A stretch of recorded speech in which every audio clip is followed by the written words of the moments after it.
ചില ദിവസങ്ങളിൽ അംഗൻവാടി പോകാൻ ഭയങ്കര ആവേശമാണ്. ടീച്ചറിനും കൂട്ടുകാർക്കും എന്തെങ്കിലും സ്പെഷ്യലായിട്ട് കൊടുക്കാനുണ്ടാവണമെന്ന് മാത്രം. അങ്ങനെ പുകയിട്ട് പഴുപ്പിക്കാൻ വെച്ച് പഴം നല്ല സൂപ്പറായിട്ട് പഴുത്ത് വന്നു. അതിൻ്റെ കൂട്ടത്തിൽ കണ്ണേട്ടം വന്നപ്പം കുറച്ച് മുട്ടായും കൂടെ കൊണ്ടുവന്നായിരുന്നു. രണ്ടും ആവശ്യത്തിന് പൊതിഞ്ഞെടുത്തിട്ടുണ്ട്. ഞാൻ ചെരുപ്പൂരി അകത്തി വന്നപ്പോഴേക്കും ഉപ്മാവ് കൊണ്ടിരുന്ന പാത്രത്തിൽ കൊണ്ടുവന്ന മുട്ടായി തീർന്നു. അവസാനം ഒരു മുട്ടായി മിച്ചം വന്നു. അത് ടീച്ചർക്ക് കൊടുത്ത് അന്നാറോസ് ഹാപ്പിയായി. ഈ ചിരിച്ചുകൊണ്ടൊരു സാധനം കൊടുക്കാൻ പഠിക്കാമെന്ന് പറഞ്ഞാൽ ഉണ്ടല്ലോ, ആ ഒരു മനസ്സൊരു മനുഷ്യനുണ്ടായി കഴിഞ്ഞാൽ ഞാൻ പറയും ഒരു പരിധി വരെ അവൻ രക്ഷപ്പെട്ടു.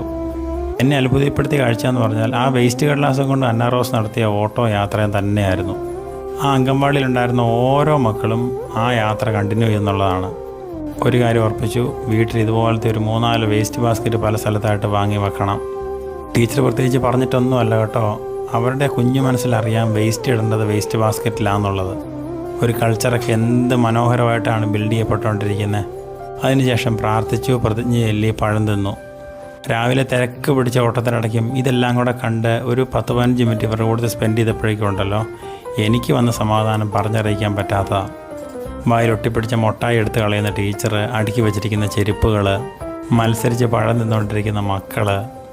എന്താ പറയണ്ടേ, ഭൂമിയിലെ സ്വർഗം എന്നൊക്കെ പറയുന്നത് ഒത്തിരി ദൂരമൊന്നുമല്ല, അത് നമ്മുടെ സമീപത്തൊക്കെ തന്നെയാണ്. പങ്കുവെച്ചതൊരാൾ, സന്തോഷം എല്ലാവരിലും. ദൈവം അനുഗ്രഹിക്കട്ടെ.